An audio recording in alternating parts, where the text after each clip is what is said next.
Iranian people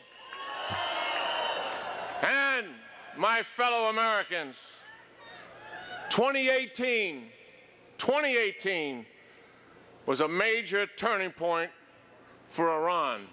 Why? The United States pulled out of the nuclear deal, and for the first time in 39 years, put Iran on notice. Iran, your malign and aggressive behavior in the Middle East region is now going to be held accountable.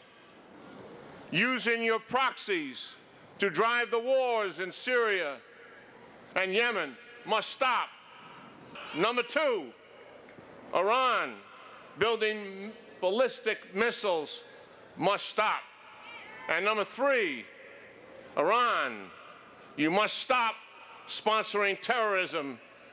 And Iran, you cannot enrich uranium and develop a path to a nuclear weapon. And Iran, you must stop repressing your people. As such, the United States, from this building behind us, has imposed the toughest sanctions in 39 years, denying Iran access to the dollar-dominated financial market in the world today, cutting off Iran's export of oil and other commodities, and stopping all waivers. And something we have said for years from similar podiums and microphones, the United States designated the IRGC as a terrorist organization.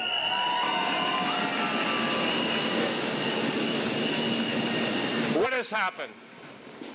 Iran's economy is in recession. It has contracted 6%. The currency has significantly devalued. Unemployment is skyrocketing. As you know, there are food shortages and power outages, and there's growing civil unrest. And the Iranian people are correctly blaming Iran, not the United States. The maximum pressure campaign is working. Iran is choking on the sanctions. Iran's recent provocations tell the story, disrupting the oil flow in the Persian Gulf and the Gulf of Oman, attacking Saudi Arabia pipeline and its airport, and attacking a U.S. drone just recently. These provocations have two purposes. One, to leverage the international community to pressure the United States to remove the sanctions. Two, to convince the countries in the region that the United States cannot protect them. Both of those will fail. The United States will not back down. To those who say the United States is provoking this crisis, you don't know the facts. It is Iran who blew up 2 U.S. embassies in Lebanon and Kuwait, killing hundreds. It is Iran who blew up 2 U.S. military barracks in Lebanon and Saudi Arabia, killing hundreds. It is Iran who trained Iraqi Shia militia to kill Americans in Iraq with advanced penetration weapons, killing hundreds. It is Iran who continues to hold hostages.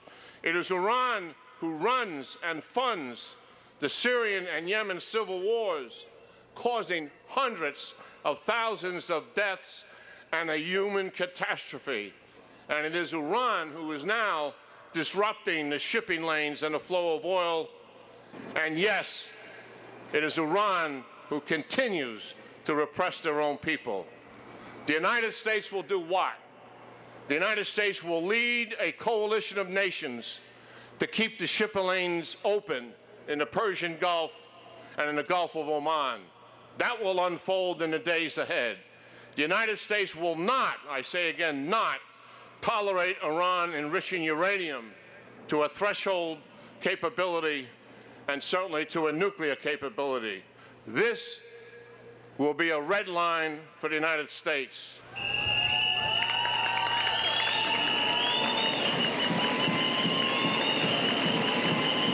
Fight the current crisis.